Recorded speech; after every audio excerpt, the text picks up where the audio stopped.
ديمقراطية يطبقها الحزب الوطني داخله.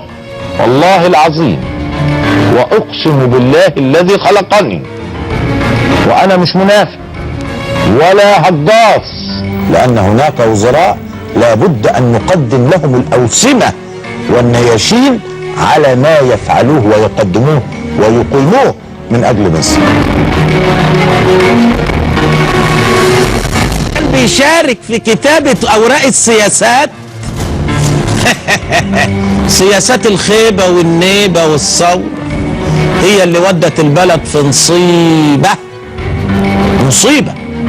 أوراق السياسات لا، وكانوا بيعملوا ايه بقى؟ يقوموا يدوروا على الناس اللي فاهمة شوية واللي بتقول لهم ده غلط ويقوموا رافضينهم من أمانة السياسات. ما تبطلوا يا اخويا بقى نصب، احنا ممكن ننصب برضه، بل بالعكس ده احنا لما هننصب هنبقى اساتذه في النصب لانها مهنتنا، ما انتوش هتعرفوا تنصبوا زينا.